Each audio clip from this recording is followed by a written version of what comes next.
us, no way. They ain't got like us, no way.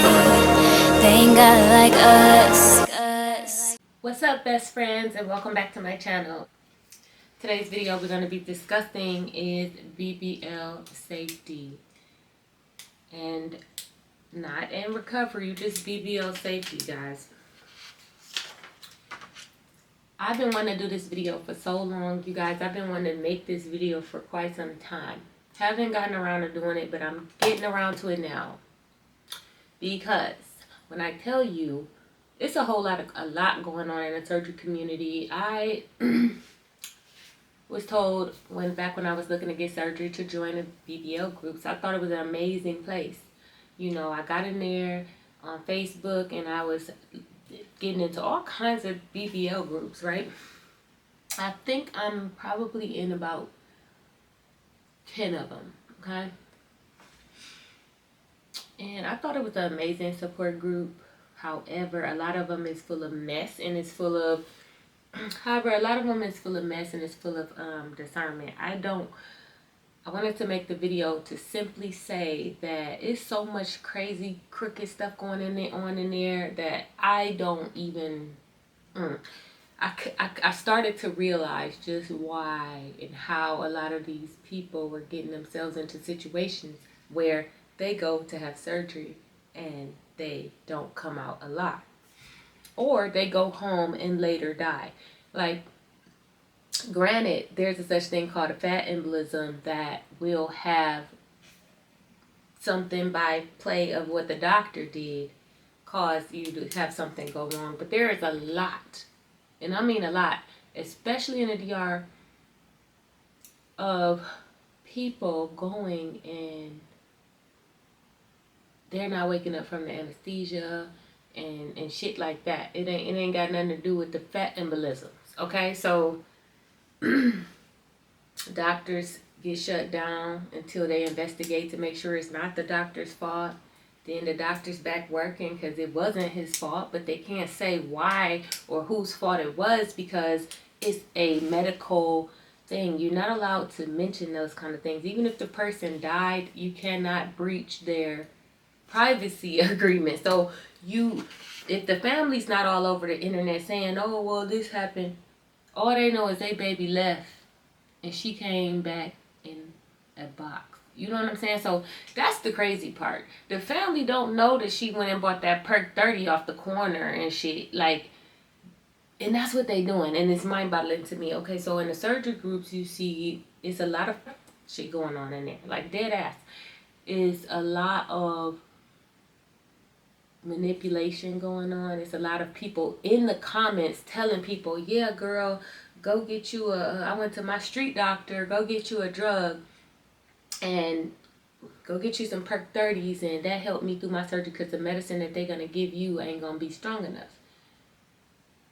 Now I'm all up under that, like, and I usually don't even comment. I just read. I'm like, no, don't fucking do that. That's why people die. Like, who tells you to do something like that? These people literally don't care about who do their surgery. The person who actually, I don't know, I got like 4 minutes left on my battery. The person who actually does the surgery or that's going to get surgery, they probably didn't even look into their doctor. They just picked one and said they only charging $3,200. Don't do that. Don't do that bad. That's not a good safety practice to work with. Try to get you a board certified plastic surgeon. I'm not going to necessarily say that you need to pick somebody that actually has no deaths. Because I know a lot of people are paranoid, they scared, and they freaked out about that. And that's fine. Like, you could be freaked out all you want. If you don't want to choose a doctor that has no deaths, but I'm going to tell you right now, 40% of them do. And in the way people going into surgery groups by, let's say, 5 years from now, that number going to be up to 60. People are doing stuff to put themselves in jeopardy when it comes to what they're supposed to be doing. The doctor gonna do his part, but you gotta make sure you do your part too.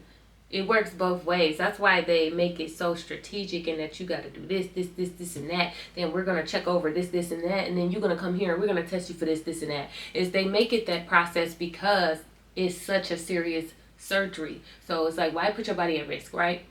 A lot of people are smoking weed even the night before surgery. A lot of people are going to Miami and having drinks knowing they about to get surgery the next day. I literally watched a vlog of a girl who had a drink the night before surgery. She was young. I think she was like 21, 22. But either way it goes, you don't allow, like, your blood is thin. Your blood is thin.